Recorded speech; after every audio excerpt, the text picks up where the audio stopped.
Good morning. Welcome to Kelly Miller Middle School.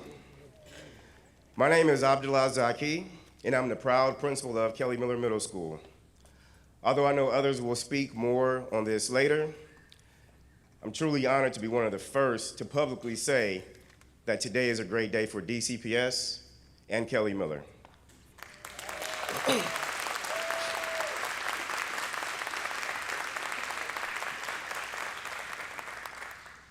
Here at Kelly Miller, we serve close to 400 students, and over the past 4 years, we worked extremely hard to build our students' numeracy and literacy skills. But more importantly, we have focused a lot of our energy and attention on creating great citizens. We have done this by instilling the core values of Kelly Miller, which are respect, responsibility, and readiness. We're truly honored and humbled because we not only represent the families of Kelly Miller, but we represent schools that share our same struggle, schools that share our same story: Hart, Kramer, Johnson, Souza, McFarland, to name a few. We have demonstrated that school reform doesn't happen overnight.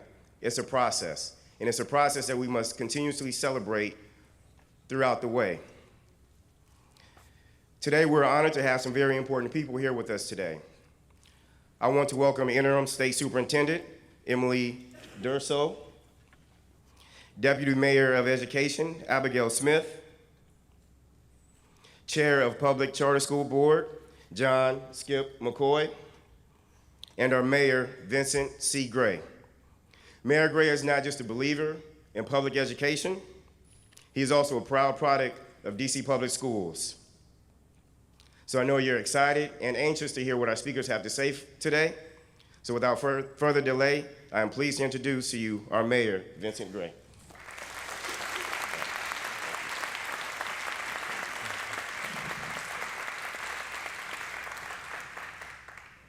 Thank you very much, and good morning, everybody. Yes!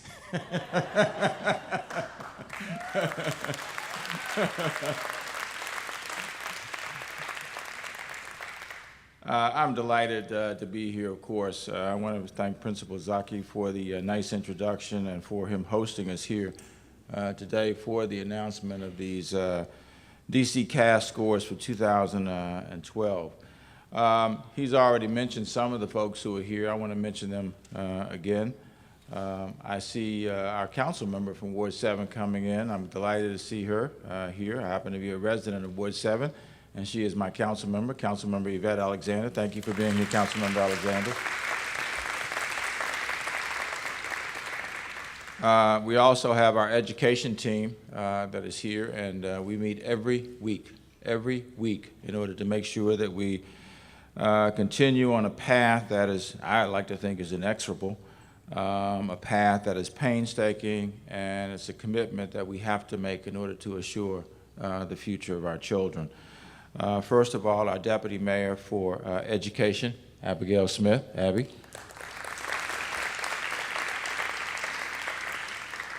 Our Interim State Superintendent, who is a native Washingtonian also, Emily Durso. Emily.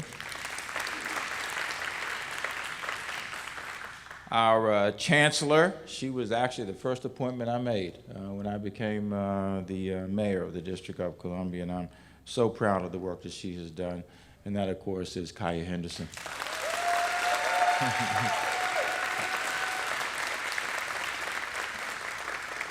And our partners, and I want to underscore partners with a capital P-A-R-T-N-E-R-S,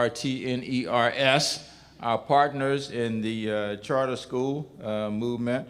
First of all, the chairman of the board, a longtime friend and colleague, Skip McCoy. Skip. And the executive director, who also meets with us as a part of our education team, and I think we're all benefiting from one another's expertise and what we're all learning along this journey, and that, of course, is Executive Director Scott Pearson. Scott. I also want to recognize our city administrator, who is here today as well. And Alan has so many things to do, that, you know, he's probably wondering, why did you want me here today, you know? Well, I wanted Alan here because Alan has played such an instrumental role, especially in getting the condition, the physical condition of our schools to the point where they are today. This is a fantastic facility that we have, but go all across the city and look at our schools at this stage. We're opening a new Dunbar High School next month. It will be a fantastic facility. We've put $125 million into that school. Cardoza High School has been completely modernized. Another $125 million has a new field house. And while the condition of facilities doesn't necessarily improve outcomes, it certainly does improve the psychological view of children when they go to school. So many of our children go to schools, go to schools that are not in great condition, and they've come from homes, unfortunately, that are not in great condition. And so one of the things that we're trying to do is, especially those students who come from situations like that, we want to try to improve those conditions when they come to school and hopefully create a learning environment in which they feel good about learning and most of all feel good about themselves. So we also have our Deputy Mayor for Health and Human Services, who is here today, Bibi Otero.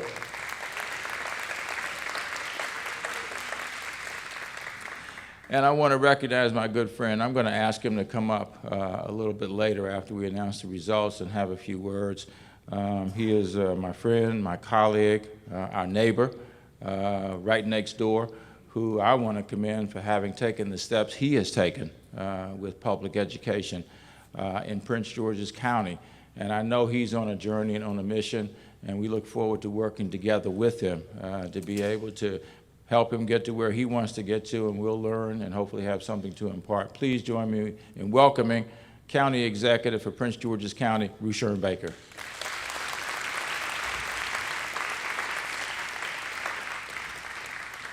You know, we have a lot of other people who are here today who in one form or fashion, have a role to play in education. We have some of our other education leaders here from both sectors. We have schools that are achieving at very high levels. We have leadership from Tubman Elementary School.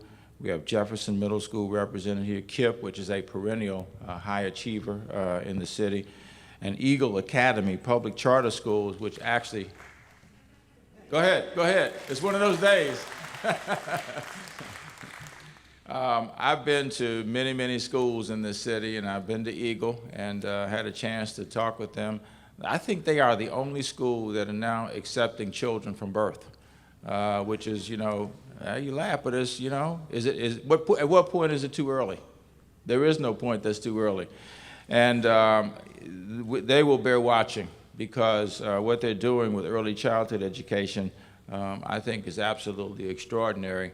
And by the way, for those who don't know, we now have, we just got an NIEER report, which is a national report on early childhood education, which showed that about, I don't know, the higher states have 20 to 25% of their 4-year-olds in formal education at this stage.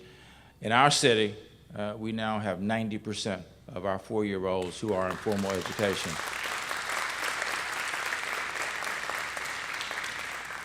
And where you have 10 to 15% of 3-year-olds, characteristically or even less, 3-year-olds in organized education programs nationally, we now have 70% of our 3-year-olds in formal education programs. And ultimately, ladies and gentlemen, we will see that those early starts sustained over time will make a huge difference in the readiness of our children, in their vocabulary, in their social skills, and the other qualities that are so important for children to be able to achieve.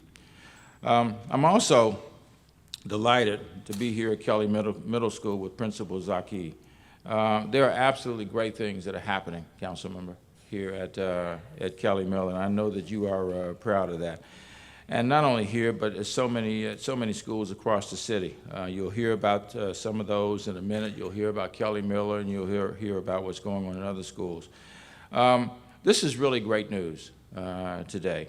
According to the results from OSSE, the Office of the State Superintendent of Education, The DC CAS results from both sectors being the traditional DC public schools as well as the public charter schools, represent the most significant statewide gains in both math and reading in the past 6 years in the District of Columbia.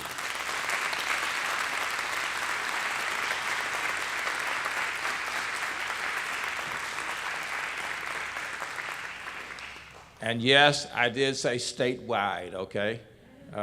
Those in education are always visionaries and forward-thinking, and hopefully the rest of the nation will follow behind, not too far down the road. In math, scores are up by 3.9 percentage points statewide, and in reading up by 4.1 percentage points. And these gains are all across all grades and across all subgroups. We spent some considerable time looking at these, and that's one of the most encouraging aspects of this, that I don't think it's a spurious effect. I think that we're beginning to see the systemic changes that we've all worked hard for and hoped for over several years. At Kelly Miller, the scores have gone up, can you believe it, 14%? 14%.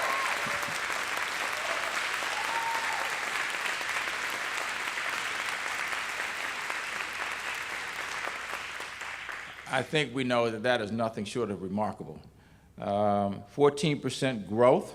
The principal, the teachers, the staff, the students, and of course the families of the students here at Kelly Miller have a great deal to be proud of. I think these results show that all of our students are benefiting from the hard work that our teachers and school leaders all across the city are doing. I don't know if there are too many jobs that are harder than being a teacher.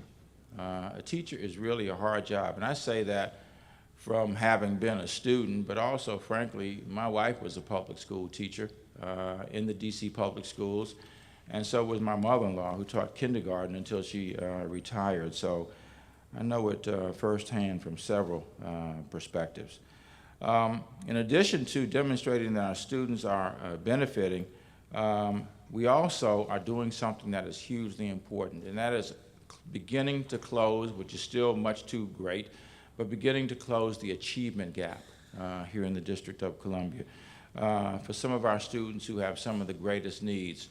The Chancellor, I know, is going to talk about the 40 schools, a little bit about the 40 schools that are most challenged in the District of Columbia, and there were some things that have been done, especially in the last couple of years, to try to focus on those schools, and they're beginning to show promise.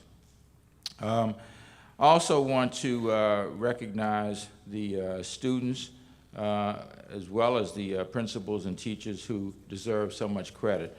And I also want to recognize the dedicated staff, not only at DCPS, but also at our public charter schools. Because at the end of the day, our students have to come to school ready to learn, and there has to be something waiting for them there, and their parents have to be there to be able to support them. I want to make sure to acknowledge the hard work that our students and families have put in to achieve the success. We're all in this together. I mean, that's a hackneyed phrase, but the reality is if we're not all in this together, County Executive Baker, we're never going to achieve as much success as we possibly could. And I'm really proud to say that's one of the things I think we figured out, that with the charter schools, we're not in a competition other than for all of us to be able to achieve significant outcomes for our children.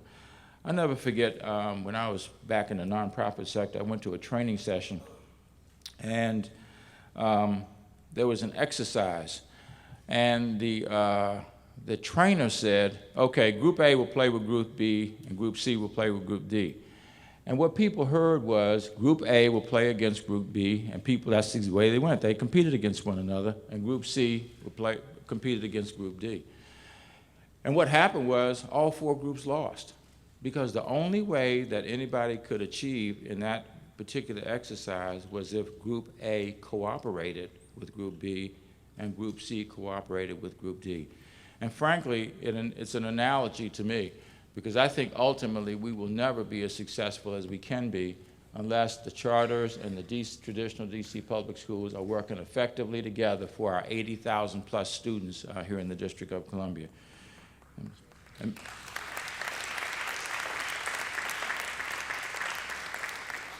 And by the way, I think we this year eclipsed 80,000 students for the first time in a very long time. And so enrollment is growing, one not at the sacrifice of the other. These results come at a turning point for education reform in the city. We've had several years of mayoral control. Our system is changing in terms of the balance of district and charter schools. We have 57% of our students this past year in traditional public schools, 43%, or about 35,000, in charter schools. We are beginning to experience significant systemic change in terms of how we're educating our students. I think what these results show is that what we're doing is working. On the part, in particular, of government, the investments in transforming curriculum, creating teaching and learning standards, our commitment to Common Core standards, attracting and retaining the best and brightest to teach and lead our schools, and giving our students more time. One of the things, and I know the chancellor is going to talk about this too, is what is sacrosanct about kids getting out at 3 o'clock or 3:15? Absolutely nothing. Nobody's at home, typically, in those situations. So we experimented with, and she'll talk more about it, with adding time to the school day. That why shouldn't kids go to 4:30 or 5 o'clock? And by the way, I meet on a regular basis with kids across the city. I've had 19 town hall meetings with young people since I came into office. And in two different situations, I asked them what they thought about adding more time to the school day. And what you would think is that, they start throwing stuff and dragging me out of the room and whatnot. This was two different groups, two different places in the city. And without exception, what they said was, you know what, we don't have a problem with more time in the school day. That's not the issue. The issue for us is, what do you do with the time? If you give us the same old, we don't want to be there for 2 more hours. But if you make this stimulating, if you make this interesting, if you involve us, if you engage us, we don't have a problem with 2 more hours or an hour and a half more during a school day. And so we need to raise questions about some of those givens that have been givens for so long. So in any event, we celebrate today these results, and we certainly should take a moment to celebrate. We have a great deal of hard work ahead of us, because even when you look at some of these scores, as encouraging as they are, there's a long road to travel in order to be able to feel comfortable that all of our children are getting the benefit of an education.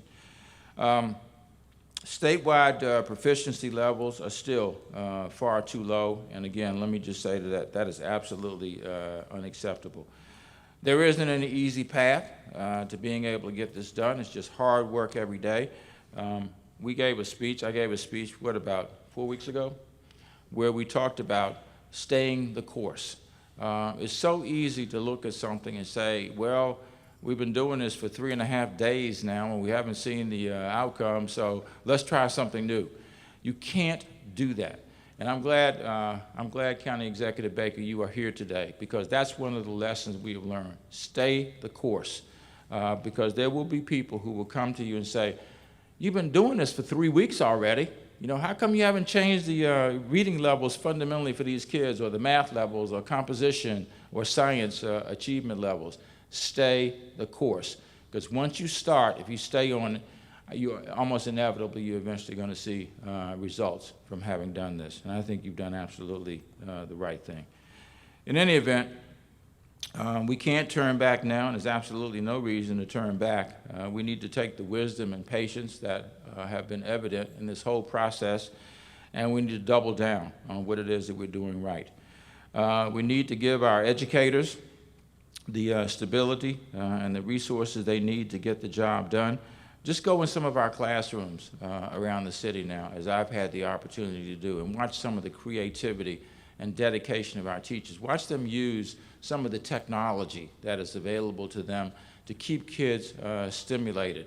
I'm absolutely convinced if we provide the framework, if we give the teachers and the principals the resources they need, and support our kids and their families, we're going to see the kinds of changes that we are witnessing here today. Again, I don't think there's any doubt that we're on the right path. We just need to stay the course, work at this, make changes along the way as they're needed, but not fundamental changes.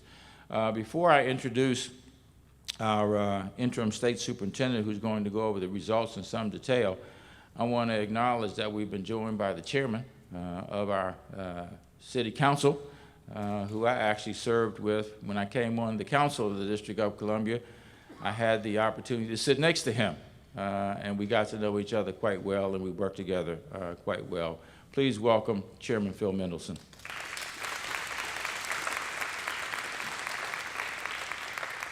He, by the way, has worked very hard on truancy in the District of Columbia. And I also should say, for those of you who don't know, he has a daughter in the DC public schools who is, she going to the 8th and 9th grade, Phil? 8th grade at Deal Middle School, Deal Junior High School, at Deal in the 8th grade. In any event, please join me now in welcoming the interim state superintendent who will review some of the results with you, Emily Durso.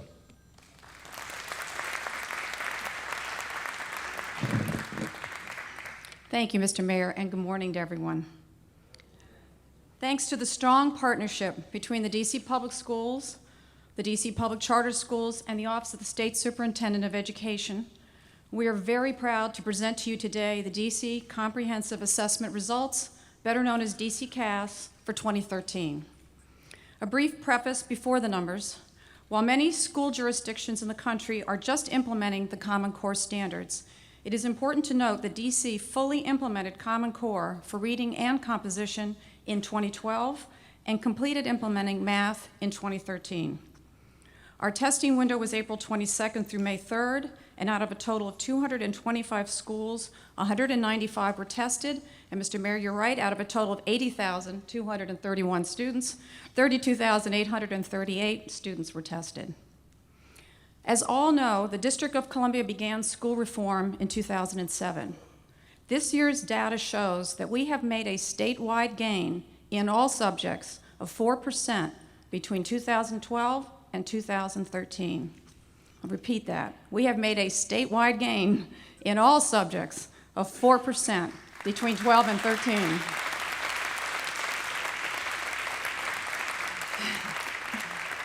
And our statewide gain for the 6-year period since school reform is 17.8%. By subject, statewide, the growth in math from 12 to 13 is 3.9%, and in reading, 4.1%. Again, a 6-year growth of 22.1% in math, and a growth of 13.4% in reading for all public and charter schools.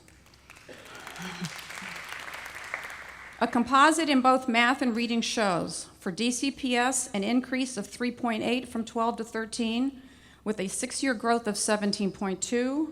For DC public charter schools, a growth of 3.9 from 12 to 13, with an overall growth of 15% over 6 years. Digging into subjects, for DCPS, math scores increased by 3.6% between 12 and 13. In DCPS, reading scores by 4% between 12 and 13, which brings the 6-year growth rates for DCPS to 21.6% in math and 13.4% in reading.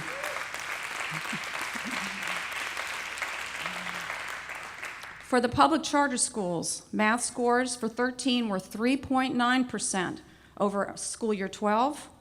Reading scores were 3.9% higher in 13 over 12. Again, a 6-year growth rate for charter schools in the district in math at 19.2% and in reading at 10.8%.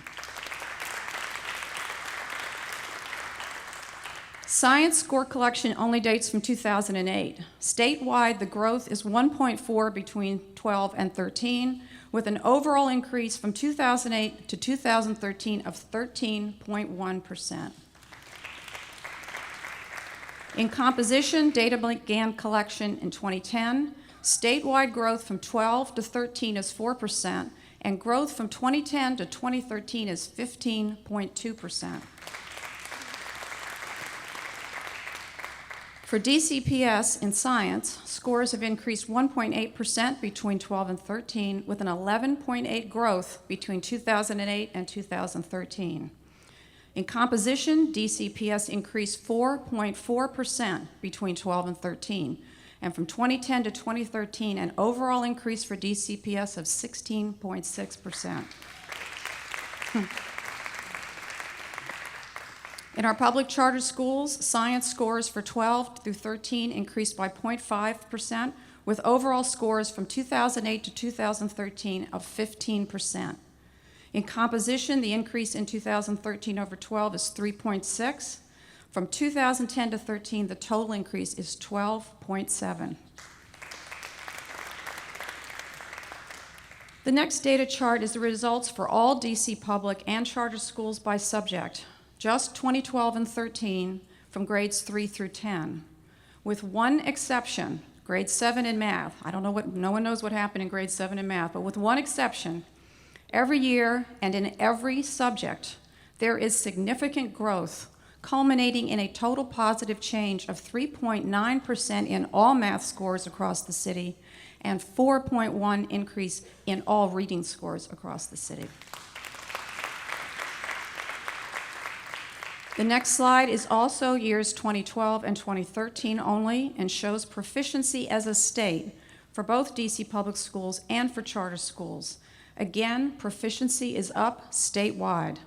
3.9% in math, 4.1% in reading, 1.4% in science, and 4% in composition. The final two slides are drilling down further at a statewide level. This is references what the mayor was speaking about earlier. These charts show improvements for all groups of students, including economically disadvantaged, English language learners, special education, and by race and gender. Page 15 describes the math summary of findings, and page 16 does the same for reading. But across the board, increases for all. This is a lot of data. After the press briefing, our excellent data team, who worked very hard on this, will be remaining. I'm happy to answer any questions you may have, and we will be doing more data dissection in the next couple of weeks and issuing more reports on our website that divide this data up for people to understand.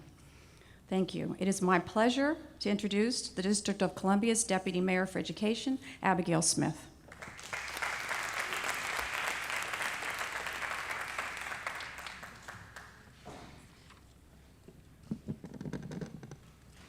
Good morning, everyone. A little better than that. Come on. Good morning. It is great to be here this morning. I want to thank Superintendent Durso for walking us through the detailed results. I can't help but highlight just a couple of them. Greatest overall growth in 6 years. This is really, really, really hard work, as all of you who work in schools every day know, and that is a big deal. So people should feel good about what the results are of the day-to-day intense work that people put in classrooms every day. And to see that growth across every single subgroup in the way Superintendent Durso described, and across both sectors, DCPS and public charter schools, is really significant. I want to thank again Principal Zaki for hosting us today, and just to give you all a little sense of how it is that Principal Zaki and his team managed to have the kind of results that they posted this year. Just before we started this event, the Chancellor and I were talking with Principal Zaki, and he barely broke a smile, and he just said, so now here's what we're already thinking about what needs to happen for next year. We've already started working on what's coming. And we said to him, you know what, just take 1 minute to celebrate the incredible accomplishments. And he basically said, yeah, I've done that. We're ready to go. We're focusing on what's moving forward. So that's the kind of focus and dedication it takes. And that's what we see in our schools every day. I want to just echo what the mayor said in his remarks about what these results mean for the district. It's a day for us all to be proud of the direction we've taken as a city on public education reform. And one of the most notable elements, as we've all noted, in terms of the growth, is that it hits all of our kids, regardless of subgroup, regardless of where they go to school. And that means that the work that we're doing across all of our public schools is having a positive impact on our kids. So that every day when kids show up at school, whoever they are and whatever type of school they are going to, schools are moving them in the right direction. We can see that the investments that we've made in public education are paying off, and that the hard work that we've made in the systemic reforms in education reform are also paying off. And while I think we can all acknowledge and must acknowledge that we have a long way to go, the mayor said it, and you will hear it from every person on this stage, and I know every person in this room knows we have not arrived. We are not where we need to be, and none of us for a second would suggest that we are. But we do need to take the time to celebrate about going in the right direction and accelerating the pace towards that goal, because we can see in these results that those things are happening. I think that noting both the work, as the mayor talked about, that DCPS and the public charter sector are doing together is really important. But let's not forget the work every day that is happening not only in schools with individual teachers and individual kids, but also with families and the level of engagement that families have had in this. They get a lot of credit for these results as well. And so I want to really appreciate the students and families of DC for what they do.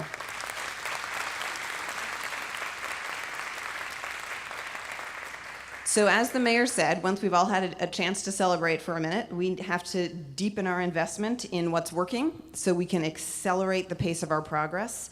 And we look forward to continuing this work with all of you. And what I hope we really take away from today's announcement is that with focus and dedication and hard work, the persistence and grit that those of us in education talk about so much with our kids, that we can transform public education in the city, and that we are going to do so. So it is my pleasure now to turn things over to Chancellor Henderson.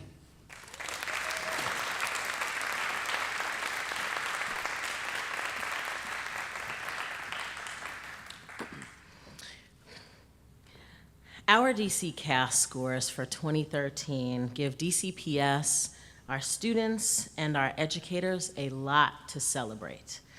We showed tremendous growth in reading, in math, in composition, and in science. And for those of you who don't think that 4 points is a lot, look at the surrounding jurisdictions, look at school districts all over the country, and you'll see that not many people are making 4-point gains in one particular year.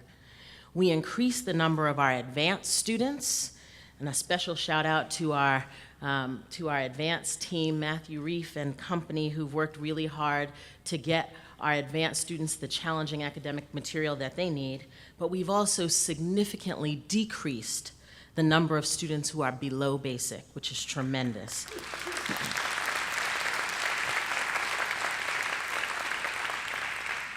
We made investments in and see significant growth in our 40 lowest performing schools, with 34 of the 40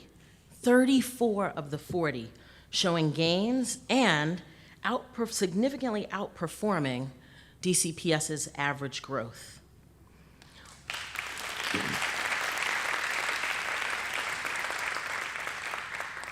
We made tremendous investments through our Proving What's Possible grants, and we had 8 extended day schools. 7 of them saw gains in both reading and math. We have tremendous partners who help us do our work, and I see some of our partners out in the audience. We can't do this by ourselves, but we have a unique partnership with the Flamboyant Foundation, who help us improve how we engage families in our work. And 12 out of the 13 schools that Flamboyant has partnered with us on have seen gains in reading or math.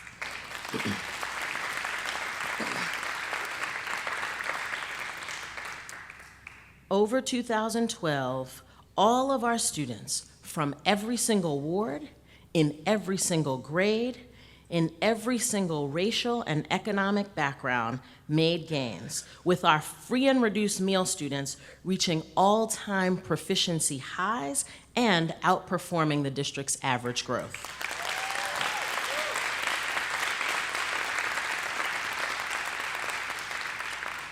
And Chairman Mendelson, you'll be happy to hear this. Our middle school students stand out particularly for making spectacular gains. Our middle schools had twice as much growth as other schools in DCPS in reading and almost twice as much growth in math.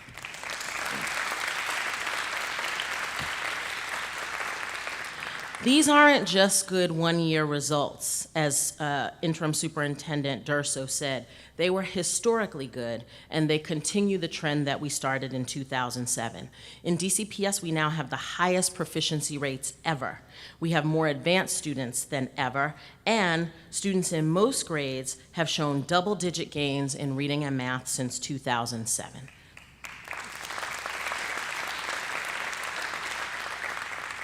I'm really, really proud of the work that we have done, but I'm not surprised by the results. I've known it and I've said, we are DCPS and we can do this. I believe in our people and I believe in the strategies that we're employing to reach our young people.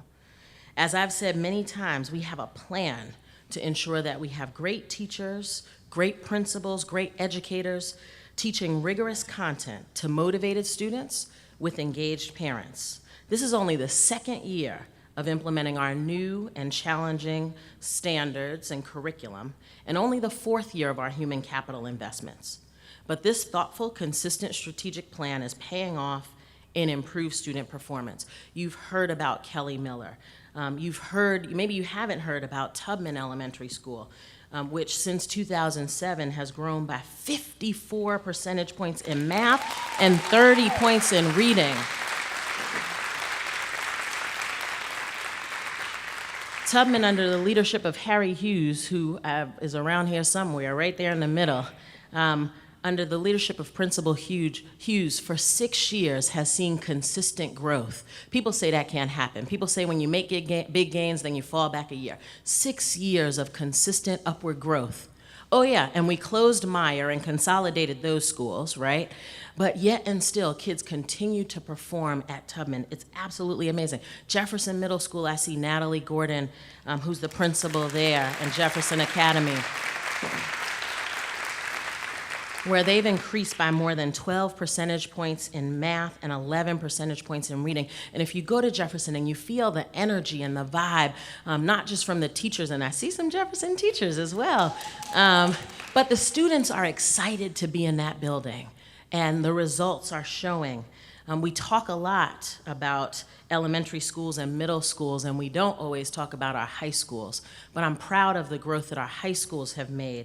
Maria Takeva is right there, who leads Columbia Heights Education Campus. And she has her team with her. They made huge growths again. 4 points this year in math and 6 points in reading. And last year or the year before, they were our only high school to make AYP, and they just keep on plugging along. They were the pioneers for us in the 6 to 12 model, and we're actually replicating that model because the success that we're seeing is so strong. We have made incredible, incredible gains, and I'm really proud of the work. But we still have a long way to go. We still have a long way to go. In the coming years, we will build on this very solid foundation, and I'm excited about what's ahead. We're going to continue to invest in getting and growing and keeping the very best educators, and we're going to continue to challenge our young people with academic programs. We're going to work on finding new ways to improve student motivation so that kids are excited to come to school and to do their best work. And we're going to increase and improve our engagement with families. It's a strategy that we see paying results. And we'll stay on the course of this approach that we know is working.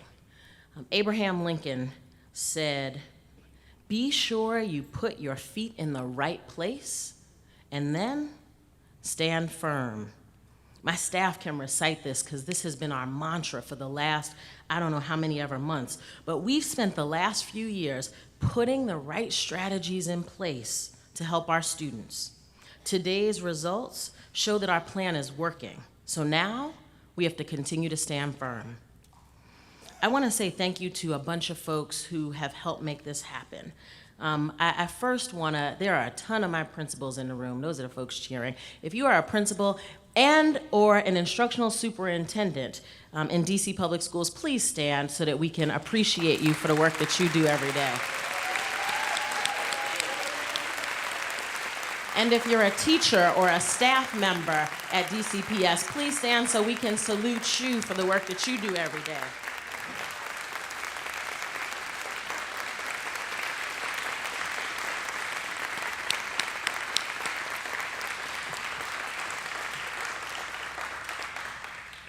I am very lucky, Executive Baker, to have the full thrust of this city's government behind me and the work that I do every day. And I want to say thank you to all of the agencies who partner with us. A special shout out to my good friend, Deputy Mayor Otero, who has helped to completely rethink how health and human service agencies serve and support our young people.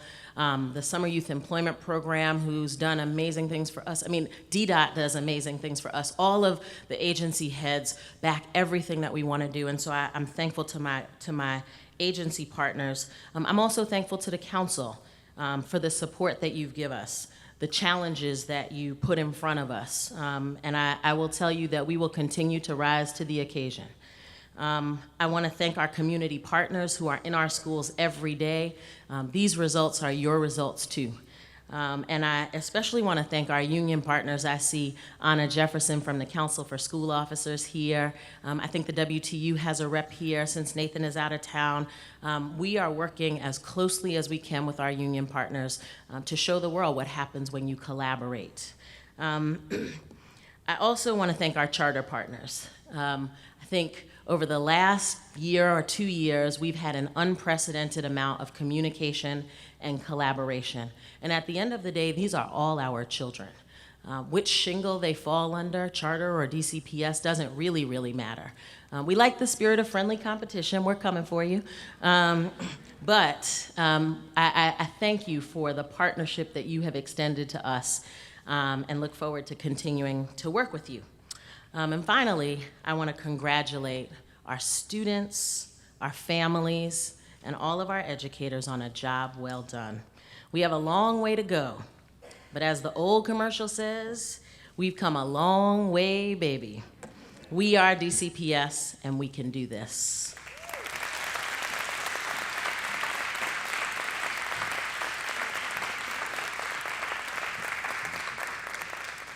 Thank you very much, Chancellor. Thank you, Deputy Mayor.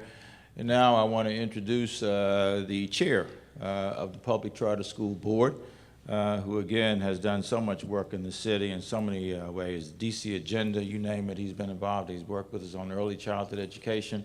There's almost nothing that he has not stepped up to and been involved in. Please join me in welcoming Public Charter School Board Chair Skip McCoy.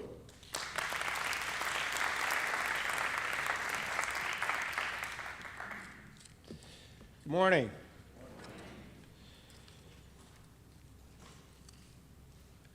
I hadn't had a chance recently to be in this building. It's a terrific facility, and it's a wonderful place to celebrate what we're celebrating this morning. And good morning to all the parents and the students, the city council members, city executives, county executives, and dais guests. I'm representing an adolescent movement. We're about 16, 17 years old as a charter school movement in town, so we're just feeling our way and beginning to grow up. And I feel very lucky at having been on the charter school board the last couple of years, being chair, because we have an extraordinary group of people at the board, led by Scott Pearson. We have an extraordinary number of schools, 57. We have an extraordinary growth. 43% of the public school students are in charters. And we're an extraordinary city in an extraordinary point in time. And I think, as you can tell from Interim Superintendent Durso's presentation, we're all experiencing a tremendous, wonderful growth in town. We're on the right side of a trajectory. But as everybody said, it's a trajectory that's not reached its peak or its apex. We've got a long way to go.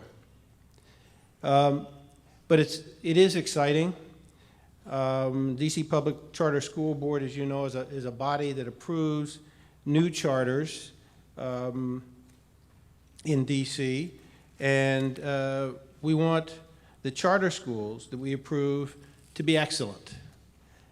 We had a meeting last night, and I'm going to mention one of the schools in a few minutes that was at the meeting last night, and I think unanimously the schools that are involved in this movement, the parents that are involved in this movement, and certainly your authorizing board does not want mediocrity.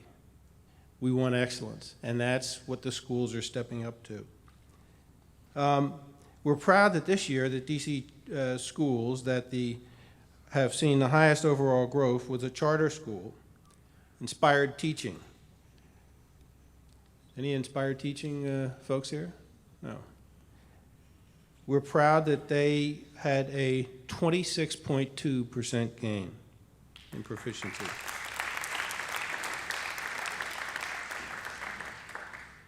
Now this, in a way, is one of the more fascinating public policy issues. It's education.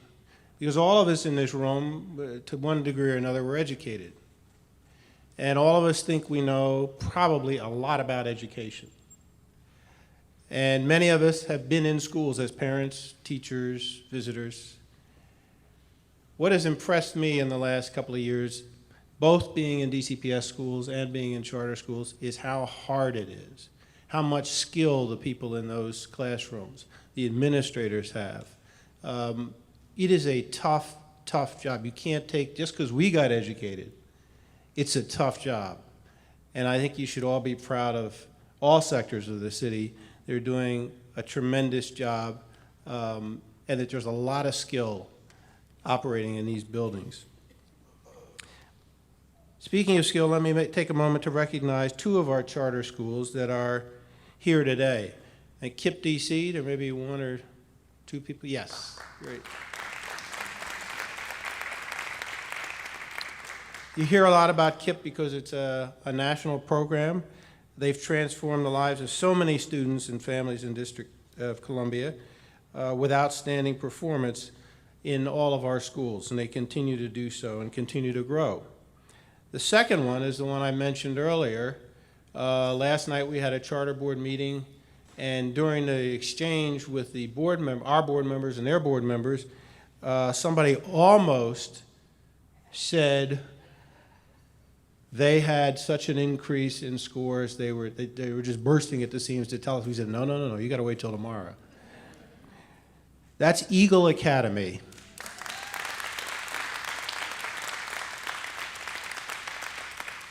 They served 600 students in Ward 8, and they grew by double digits in math, going from 24.3 to 67.4.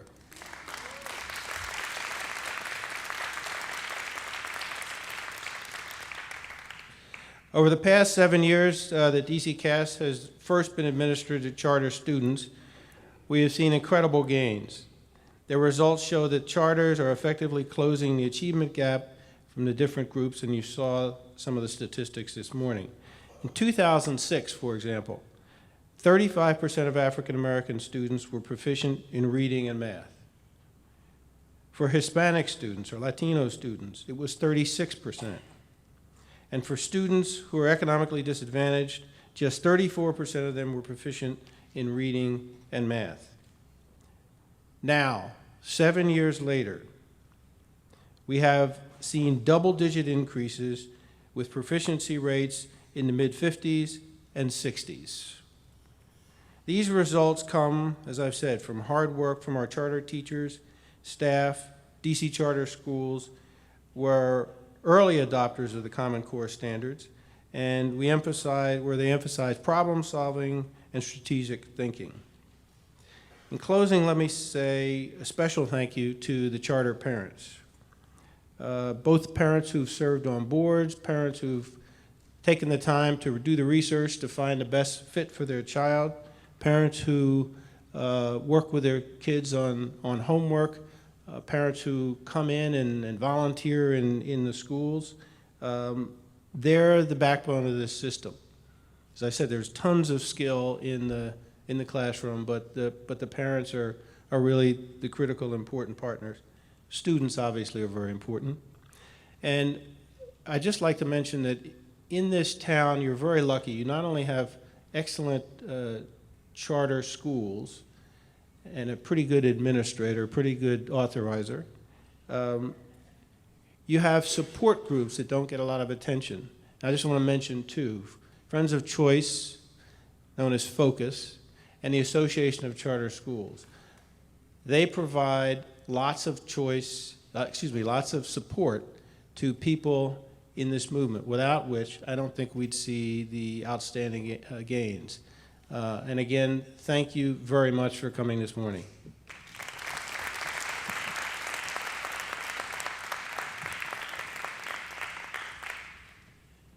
All right, before we open it up for a few questions from the media, there are a couple of more people I'd like to invite up to speak. Our chairman is here, who has, as I said before, an enormous commitment to and engagement with public education. Chairman, if you'd like to have Council Member Alexander come with you, we'd be delighted to have her as well, and then we'll have one more speaker after them. Please join me in welcoming Council Member Alexander and Chairman Mendelson. Mr. Mayor, thank you, Chancellor Henderson, for all of your hard work. It's always exciting and good news when there's an increase in test scores across the board. As far as Kelly Miller is concerned, and thank you, Principal Zaki, for hosting us here. He's been a real partner in our community here in Ward 7. And the kids are so excited here at Kelly Miller. Chancellor Henderson made a wonderful video. We're marketing our schools, so watch out, Rushern, because we're marketing, and we want all of Prince George's to come on over too. But there are wonderful things happening in District of Columbia Public Schools and our charters and traditional. I have the pleasure of attending every graduation, or I try to at least, my staff and I, for all of our Ward 7 schools, and it's really exciting to hear about all the achievements firsthand from all of our students. We do have a long way to go, but when you see the improvements year after year after year, your work has paid off. I want to personally thank all of our principals. I want to personally thank all of our teachers, all of our administrators, our school staff, and our parents and our students. Thank you for hanging in there with us. There are a lot of challenges that our children face every day.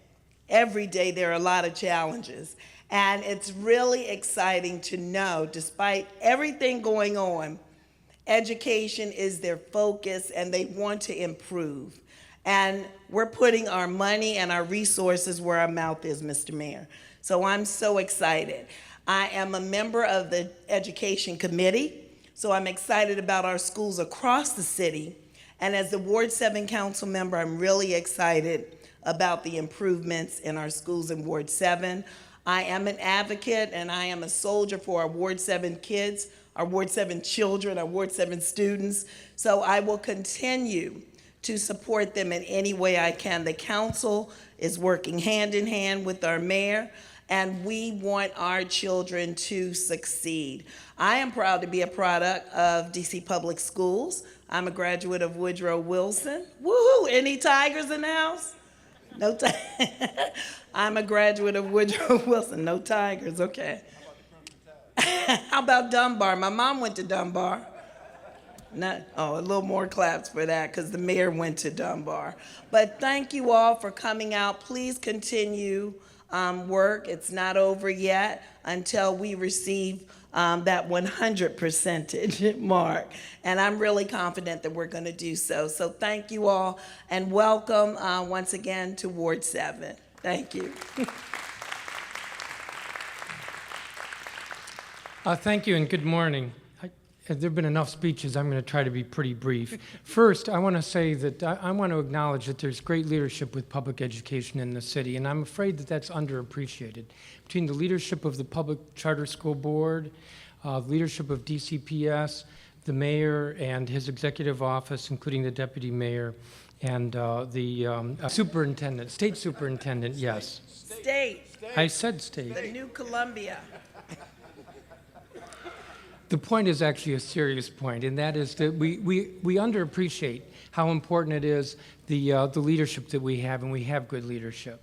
The second point I want to make is that now we need to be patient, because too often what I've seen in this city is that we're impatient about seeing improvements, and so we make changes. And oftentimes change means we have to start over again from the beginning, and that's not helpful. So we're seeing some progress now. We knew when we went through the regovernance struggle in 2007, there would be a number of years before we saw improvements. Well, now we're beginning to see those improvements. So we need to be patient, and that doesn't mean we sit back. We continue to push, but we do need to be patient in that we have good leadership, and we need to support them, which leads to my third point.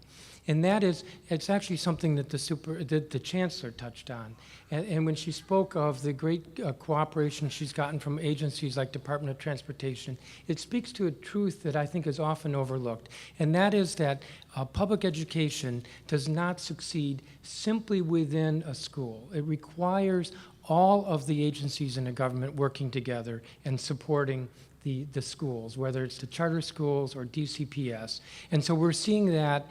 It was a brief remark that the chancellor made, but it's a very important point. And along those lines, you know, the council, because the council is a different branch of government, we have oversight role, and we should hold folks' feet to the fire. But at the same time, we need to do so in a way that is collaborative and that is, as with the other agencies, working together, pulling together to see continued improvement in our schools.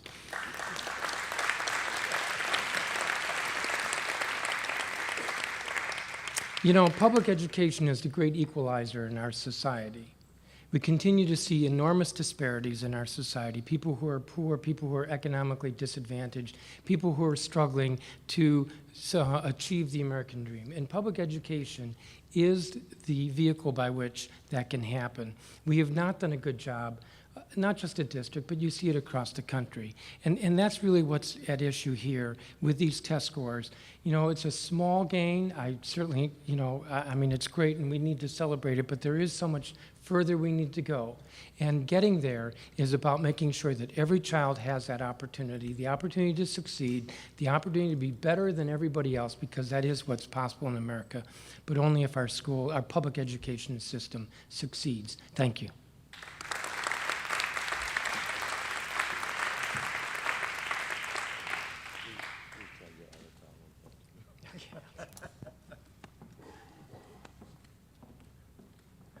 Please join me now in welcoming the gentleman who has taken the bold steps to take over the education responsibility in our neighboring county. I guess they have over 100,000 students in public education. Please join me in welcoming County Executive Rushern Baker.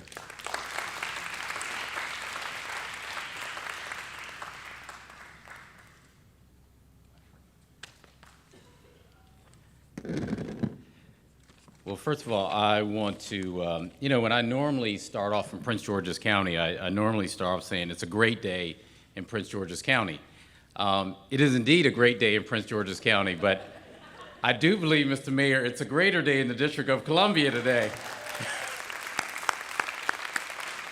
You know, I certainly want to thank you, congratulate you, Mr. Mayor, and to Chairman Mendelson and to Councilmember Yvette Alexander, who's, I should say, Yvette, that, you know, I'm probably like 5 minutes away from here. You might represent me. And to the entire education board, the chancellor, everyone, for your achievements. The mayor invited me this morning. I'm so glad he did. one of the things that we wanted to see is how are you making improvements, especially given the governance structure that you went through a couple of years ago. And as you know, we in Prince George's County are going through the same thing. And one of the reasons I took the step that I did was the mayor and I had a conversation when we both first got into office. And I said, well, how do you get along with your chancellor? And he said, we sit down and we go over the budget, we go over things, and we worked hand in hand. And I said, that's what we need to do in Prince George's County. And then Chairman Mendelson talked about, and the chancellor talked about, it can't happen just within the four walls. All of government has to be involved in improving education. That's something I've said over the last several months as we were going through this. It's something today you have proven to us. You have taken a bold step in the right direction, and I certainly want to congratulate you on that. And I want to say for us in Prince George's County, it's very vitally important the steps that you, the principals, and parents are making. Because many of your students go back and forth between Prince George's County and the District of Columbia. So the progress we make together in improving these young people's lives will help us all in this region. So it's a really great day for the region. We should give yourselves a round of applause for having a great day for the region.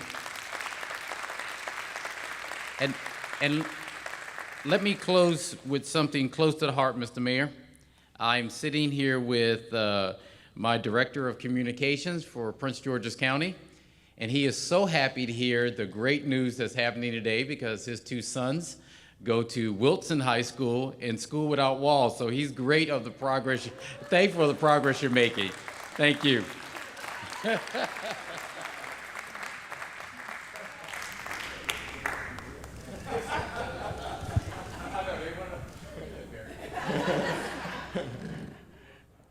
Can we get your address?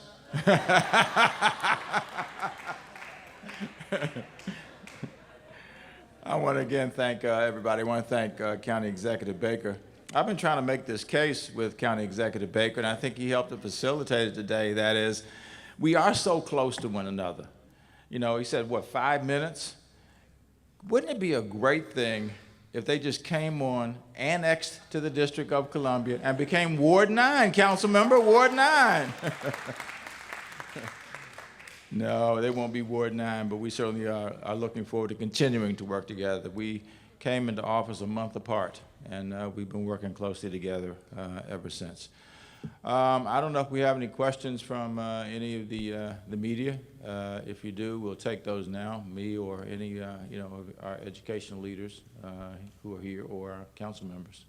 Can you talk about the legitimacy of the scores here? A lot of people, especially this day, you hear about things going on in Atlanta and other places. Talk to me about the security measures that were taken to make sure that these scores are valid and they're true, because that's going to be a question that comes up because there's such a great gain here that some folks might say, well, was everything above board? You know, we had to know that question was coming, didn't we, Matt? Yeah, and I had to ask it. Yeah, and and knowing you, I know you're not a cynical person because I've actually enjoyed working with you in your role. But it is a question that people will ask. Unfortunately, it's kind of cynical. When people don't assume that our kids can make these kind of gains, that our teachers and our principals have not made these kinds of investments that have a huge payoff. There have been questions raised in the past about scores in the District of Columbia. So we've put in place, and I'll ask the State Superintendent and the Deputy Mayor if they'd like to add to this, we've put in place a fairly sophisticated apparatus that will continue on. We know that there could be questions raised about this. We have contracts, with firms that do these kinds of checks and balances. There was work that went into the security of the tests themselves before the tests were given.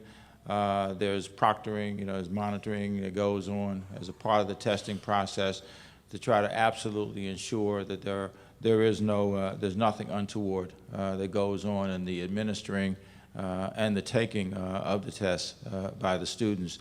And in the months ahead, we will continue on with those with whom we have contracts to look at the scores.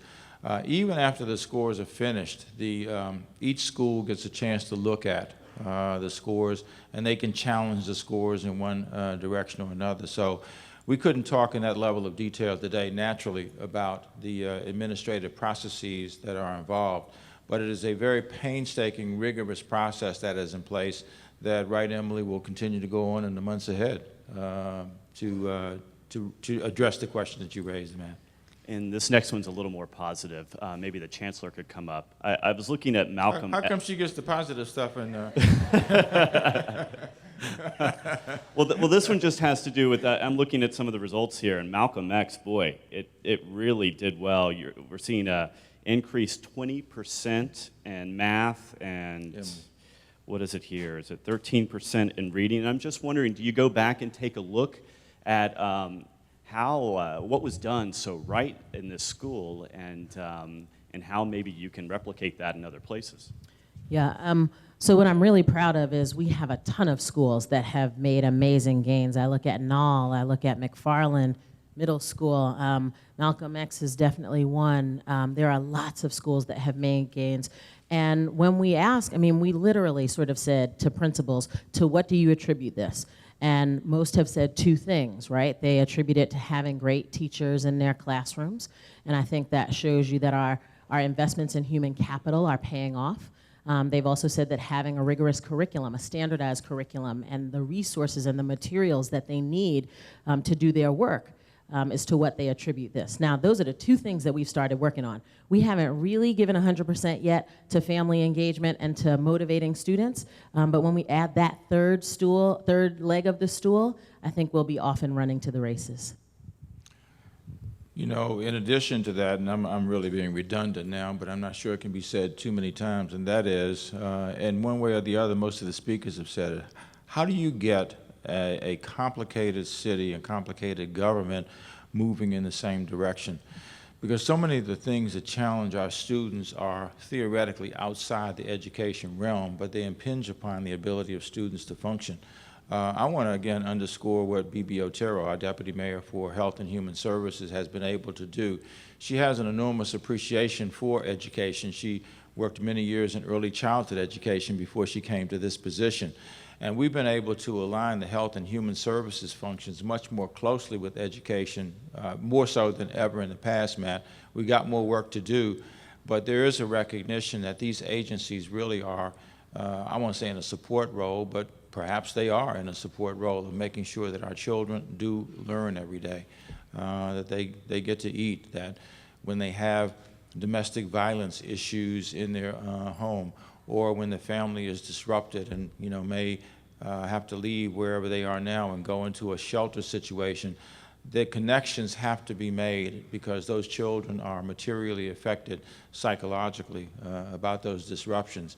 And without health and human services working effectively with education, we'll never be as effective as we possibly can.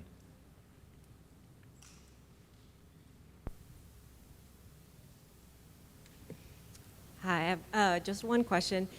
These scores are definitely an improvement, and I think that the mood here is pretty celebratory, but there's also a feeling, I think, among a lot of families and educators that test scores are they can only tell you so much about what's going on in a school and in a city, and a concern that living and dying by test scores means a narrowing of the curriculum and a narrowing of what's taught.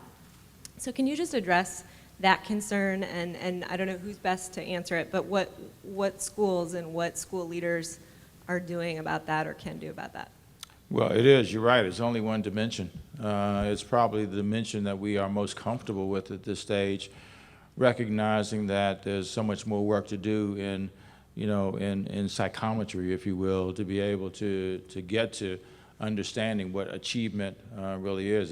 Those are the best measures that we have at present. But I really would go back to some of the things I talked about before, and that is making sure these children get a meal. Some children only eat when they go to school. They get breakfast, lunch, and an after-school meal as a part of the school environment. A lot of that is done by the Health and Human Services folks in the city, to understand what kind of housing conditions these young people are involved in. So I hardly agree with you that testing is only one dimension, but it also is going to measure some of the influences that are going on in a child's life otherwise. You know, if a child is distracted during the test for whatever reasons, because there's domestic violence, because there are other factors in the home that are going on, you know what's going to happen to those test scores. So I'd say one of our biggest challenges continues to be aligning all the services in the city as effectively as we can. You look at what's going on in the Department of Parks and Recreation. We are now the sixth ranked DPR in the nation. And you see the impact of those services on children, what they have at the centers that they have an opportunity to go to, the staffing that goes on there.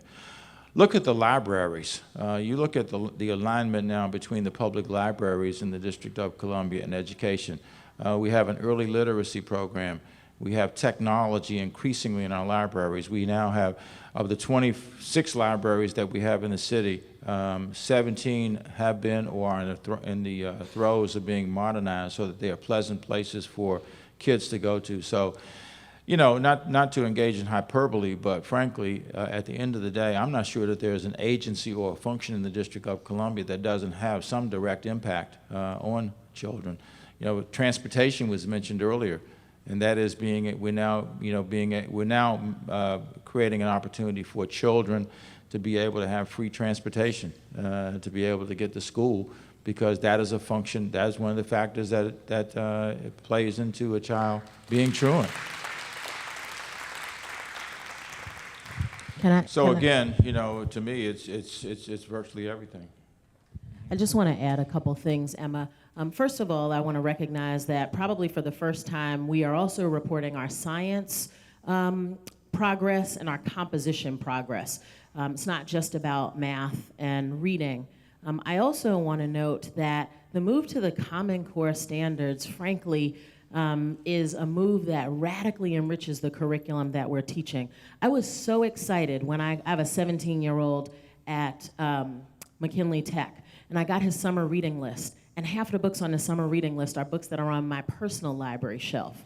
The Common Core demands that we give our young people things to read and explore that are worthy of their time and attention. And if you walk into our schools, you'll see art and music, and you'll see even more of that because of the consolidation. When you walk into our schools, you'll see dance and drama. The Washington Performing Arts Society has been a tremendous partner, and under my leadership, we've expanded their programs from just the embassy adoption to Capital Jazz, Capital String, Capital Voices, Capital Dance. We are attending to the entire child. We just happen to have objective indicators that only look at a few subjects, but it's important for us, which is why in our capital commitment, we are focused on 90% of our young people liking the school that they attend, families choosing DCPS by marking increases in enrollment, and in fact, graduating more young people on time, and we think that we're on track to that. All right, thank you all very much.